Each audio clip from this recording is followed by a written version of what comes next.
Thanks, Thorum, for sponsoring this video and helping to make what we do possible. Stand out with a unique ring or watch made from materials like meteorite and whiskey barrel.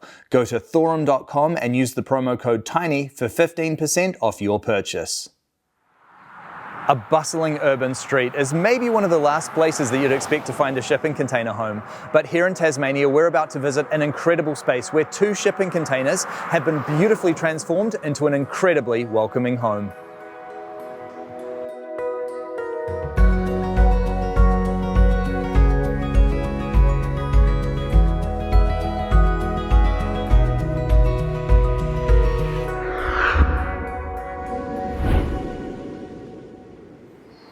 Hi Germaine, how are you? I'm very well, thank you. How are you? I'm great. It's lovely to be here and seeing your beautiful home. Thank you. It's a very big pleasure to have you here.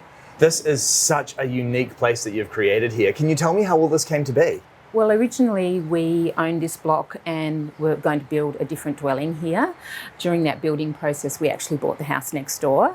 So we ended up with 2 blocks side by side. About 3 years ago, my marriage disintegrated. So during that process, I decided that I wanted to keep this block because I adore living here. I love this suburb and I love my little town. So I claimed this block and built a tiny house. Amazing. And your children now live next door to you as well. They do, yeah. So I like calling it my happy little commune. It's beautiful. So my 2 sons, one of their partners and their child lives next door. Great. So I have my beautiful tiny privacy here, but I also get to see them very often. So it's beautiful. I love it. That's a wonderful setup, isn't it? And you've built your home out of 2 20-foot shipping containers. Talk to me about that process. Well, when I decided I wanted to build a tiny home, I investigated every possibility within Tasmania. I wanted to keep it quite local.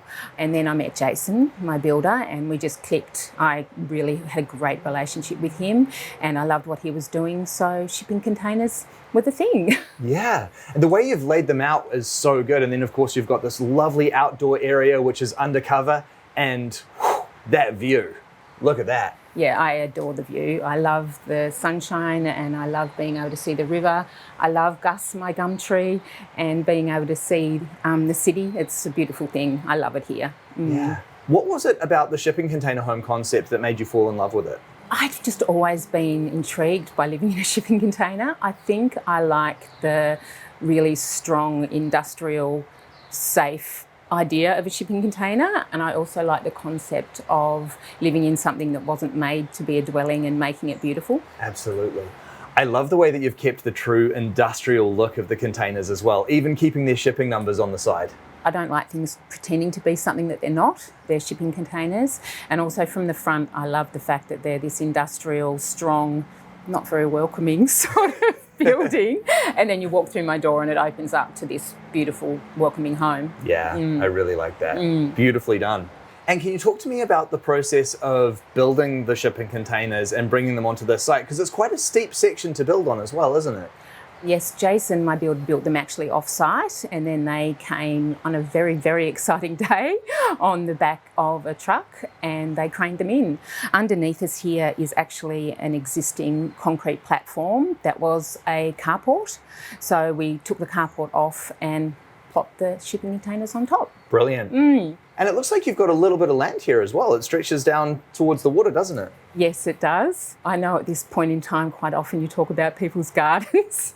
My garden is a work in progress. It was originally an old orchard for the house next door. Yep. And so it is still an old orchard. I would wow. like to one day reclaim it and just fill it with natives, because there's quite a large native animal population that lives down in my backyard. I have potoroos and echidnas and of course possums and native birds. So eventually that is what I'd like to do, but that is a tomorrow problem. Very nice. And then you've got this lovely entertaining space out here as well. It really does look like it's set up for nice dinner parties and everything. Yeah, exactly. Entertaining friends and family is very important to me, so I needed to have a space where they could all fit. The kitchen takes up quite a lot of space in this container, so I needed to make sure that I had plenty of space outdoors for a living space. Yeah, and it's really unique the way that you've set this up. So you've got the lounge and kitchen in one container and then your bedroom in another. Yes, that's correct. I actually had a designer that helped me design the ideas, but I was pretty sure that that's what I wanted to do. I wanted to be able to have the two separate spaces to sort of have the privacy in my bedroom and then the more public area. Yeah. And how does that work out practically for you? Because here in Tasmania, it does get quite cold and we can get these sort of cold, wet, rainy days as well. Obviously, you've got the walkway between them, so it is undercover, but you're having to go outside between the two containers. How does that work out? Honestly, I have not had a problem with that at all. I have been here for 12 months now, so I've experienced all of our seasonal changes. It is something that lots of people ask me, but it's no problem whatsoever. It's undercover, I don't get wet. And you've got this roof that fits beautifully over the two containers. Can you talk to me about how this was done? Sure. My designer originally designed this triangle roof, and then we actually extended the deck. So there was a lot of discussion about making the roof more of a traditional square shape, but I went with my gut and went with my triangle roof, and I really, really love it. I love the design of how it peaks at the top, and it just makes it a little bit more unique. Yeah. And it gives me a strange amount of joy, my triangle roof. And it is quite nice having part of the deck undercover, but then you also get to enjoy some time in the full sun as well. Yeah, that is correct, especially in Tasmania. I love the sunshine, so being able to have some shade, but also being able to do a bit of sun worshipping is nice. I totally agree. Well, I'm already so impressed with how this space looks, and I am so excited to explore inside the containers. Can we take a look? Absolutely. All Come right. on in. Thank you very much. This is absolutely beautiful. And you're so right that it's got such great contrast between the cold, hard exterior and then walking inside, it just becomes this beautiful, much more soft home. Yeah, that was definitely what I was aiming to do. And yeah, I think I've achieved it. And you can really feel the height that comes from those high cube containers in here as well. Yes, you can. I didn't want it to feel claustrophobic and I didn't want to feel sort of too shut in. So the high cube is definitely, it was a great solution. Yeah. And can you talk to me about the way that you've styled this home? Sure, I did a lot of pre-research as Jason was building the container. There was definitely a soft industrial edge that I wanted to create. I know what I like, so it wasn't difficult. I found the whole process really very enjoyable and it is extremely satisfying to see the end result. I bet. And you are a creative spirit as well. You work as a hairdresser and you've got this wonderful creative edge. It must have been quite fun to explore that in your home design as well. It definitely was. It was really special and I feel very grateful that I could just design something that was entirely for me. But then at the same time, I didn't have someone to go, oh, what about this? You know, sometimes you think, oh, is that the right decision? Is that the right decision? And I just had to go with my gut, which thankfully seemed to have worked out. I certainly think it did. And immediately upon entering the container, we're in your lounge space and this looks especially comfortable. That is a huge sofa you've got. It is. So I cuddle up on that quite nicely. It was always going to be that big, so this area was designed around that piece of furniture. Right. And you've got the movable TV here as well. That's quite a unique feature. Yeah, I originally didn't want to have a screen in this space at all. I'm not really into a screen in every room type of person. Yeah. But I found that in the evenings I would like to cuddle up on my couch and have dinner and watch something on TV. So I did purchase that just recently and it's worked out really well. Yeah. Neat addition. I love the coffee table. That looks like quite an interesting design. Yeah, I wanted a coffee table that didn't intrude too much on the space and I found that one and I actually really, really like it because you can flip it vertically and use it as a higher table. Having versatile furniture in a tiny house is definitely a good thing. It certainly is, absolutely. And we are in such an urban area here and you've got all the city noise and everything, but from the moment that you step inside this house, it's quiet and it's also beautifully warm. So this is obviously a very well insulated space. Yes, it is. I wanted it to be well insulated because of our winters and also because of the traffic noise. I love the fact that you just shut the door and it's like exhale because it is so quiet. It is also very warm in winter, which of course is very important, and surprisingly cool in summer. The combination of my roof line and the double glazing, it's a beautiful temperature all year round. And a very simple heating solution in here too? Yes, due to the high insulation of the shipping containers, I didn't need very much. So I just have a panel heater in each one and I sit it on 18 and it makes it beautiful and cosy. Yeah, nice and easy. Yep. And then your kitchen space. This is actually a really large kitchen for the size of the container, isn't it? It is. I did sacrifice living space for kitchen space just simply because I really love cooking and I really love entertaining. And so the kitchen was extremely important to me. Yeah, and it makes a lot of sense the way that you've done that as well, because in many ways what you've done is you've pushed the living room to the outdoor area and you've created this lovely lounge entertaining space in the outdoor space, which has given you all of this extra room to create the larger kitchen in here. Yeah, that's correct. That's exactly what I wanted to do. It's not really the day for it today, but they are bifold windows. So when I'm entertaining out there or even when I'm here by myself, when the weather is nice, I can open all the windows and open the door and it just becomes one very big, large entertaining area. So it's perfect for my needs. And the style of this kitchen looks really good as well. I love how you've gone for the galley style kitchen with the cooking space over one side and then clean up and prep over the other. It's funny, it's so simple. Like you just prep on one side, flip, turn and cook on the other. It's very time efficient and I've had very large kitchens in my life and this one is by far the best. Excellent. And talk to me about what makes it the best. I think it's just the ease of prep. It makes me giggle actually because you don't actually have to take many steps. You sort of prep on one side and do a turn and then you're cooking over there. The fridge is right there. It just is a very, very usable space. Yeah. And I can see that you've built heaps of storage into this kitchen too. Yes, because I do like entertaining, of course, entertaining requires crockery, cutlery and kitchen utensils. So it was important to try and get as much storage in this kitchen as possible. Yeah, for sure. And all good sized appliances in here as well? Yeah, I needed to go for traditional sized appliances for this space just due to the fact that I like entertaining. The fridge was probably the one thing that I had to sacrifice and I had to do a lot of research to find something that would fit into the space, but I managed to do it. Yeah, and you've even squeezed a washing machine in here too. Yeah, that's a washing machine and dryer. And again, it just makes my life so simple. Washing days are not a problem whatsoever in this tiny home. And it's quite quiet and it's very convenient. Yeah, but no dishwasher. No, that's an interesting thing. I do have a space that is currently my breakfast bar and it could fit a dishwasher. I don't need a dishwasher when I'm here by myself. Obviously, when I'm entertaining, sometimes I do wish for a dishwasher. But let's face it, standing there at the sink with that beautiful view, doing the dishes is not a hardship at all. Fair enough too. I really like the placement of the elongated window right at the end of that kitchen too. That goes a long way to helping the space feel so much more expansive. That is true, and that's thanks to my designer. Originally in my head, I didn't want to have any windows that faced onto the driveway or onto the road. I wanted it to be completely private. I did think long and hard about that, but I'm very, very glad that it's there, especially because that tree is really pretty and it has lovely blossom in the springtime. Oh, very nice. And next door we've got the bedroom container. Can we take a look at that? We certainly can. All right.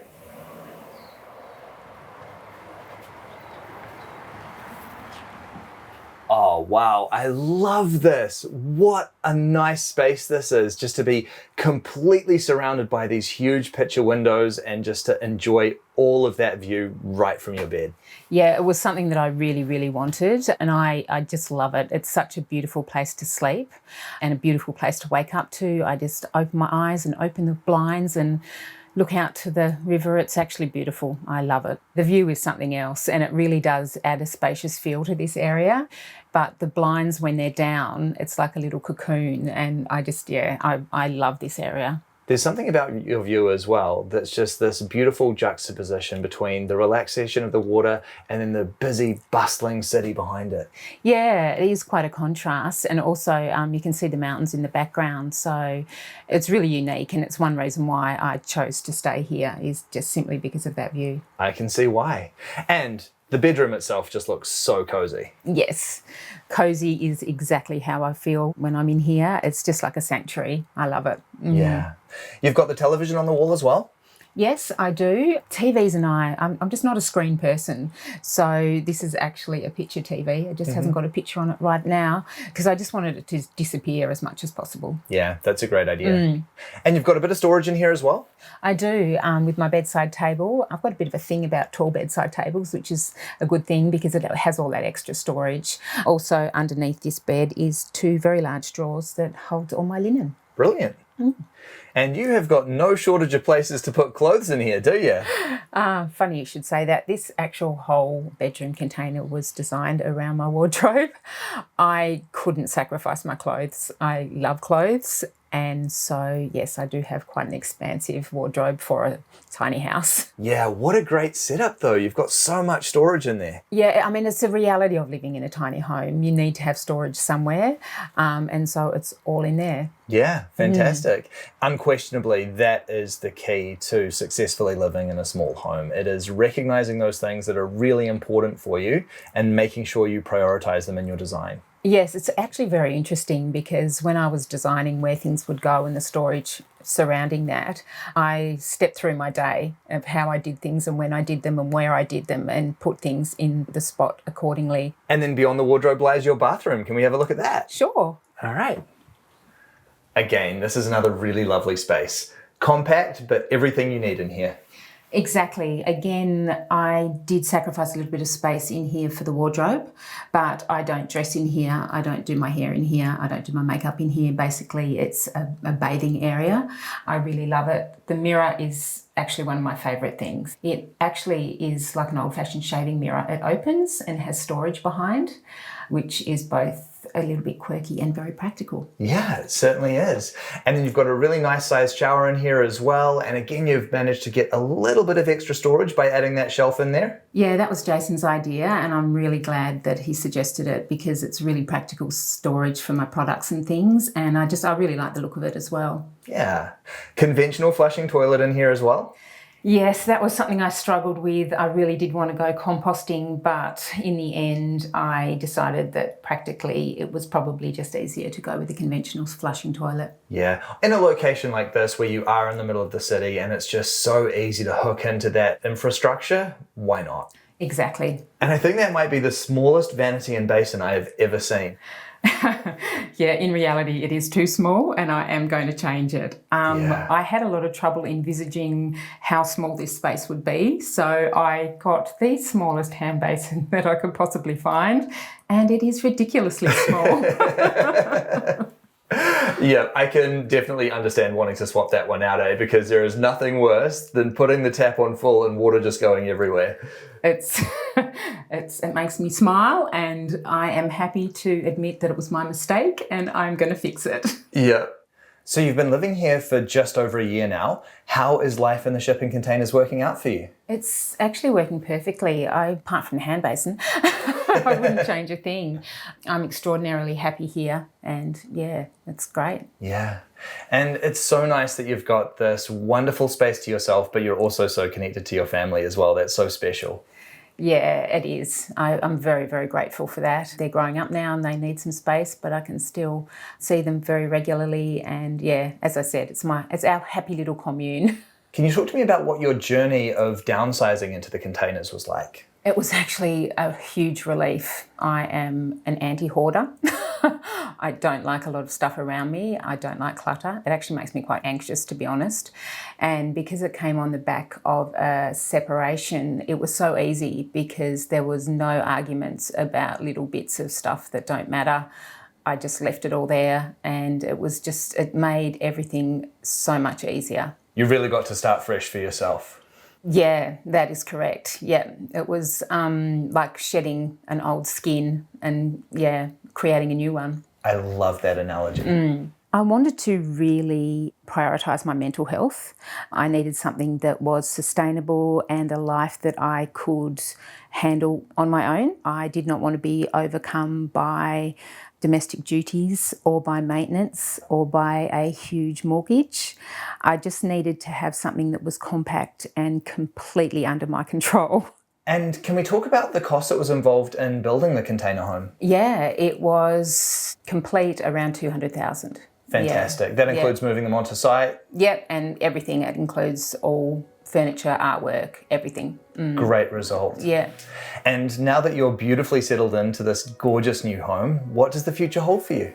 Oh, the freedom to have adventures, I hope. I like that. What's on the cards? I don't know. I have no clue, but there's a certain freedom in that also. I mean, obviously I work full time. I have my family next door. I also have an elderly mother that's quite dependent. So having the tiny house frees up the small amount of spare time I have to create a whole new adventurous life for myself. I love that. Well, Germaine, this is just such a cool house that you have built for yourself. This is such a creative space, and it's just so wonderful the way that you've taken these 2 shipping containers, industrial, and turned them into such a welcoming place to call home. Thank you so much for sharing it with me. My absolute pleasure. I love the way that Germaine describes the process of building this home as being able to shed an old skin and grow a new one. Because really, change is the only universal constant. We're always changing as people, and our life circumstances are always changing. And having the opportunity to grow a new skin, to build a new home for ourselves that truly reflects where we are right now is a beautiful thing.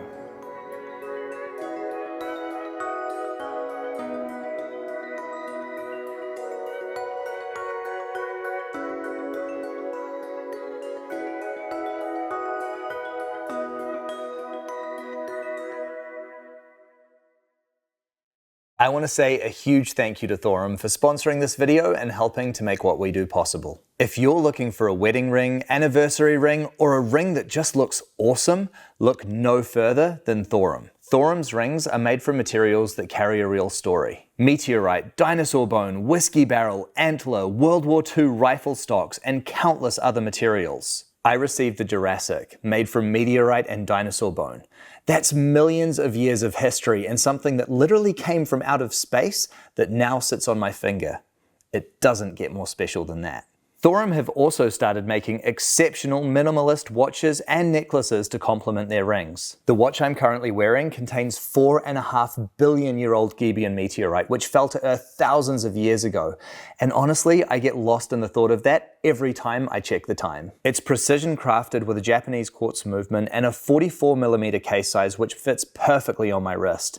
The minimalist aesthetic makes this a watch that's perfect for everyday wear. With free worldwide shipping, over 10,000 5-star reviews, and a lifetime warranty on their products, you can't go wrong with Thorum. Go to thorum.com and use promo code TINY to get 15% off a truly unique ring or watch.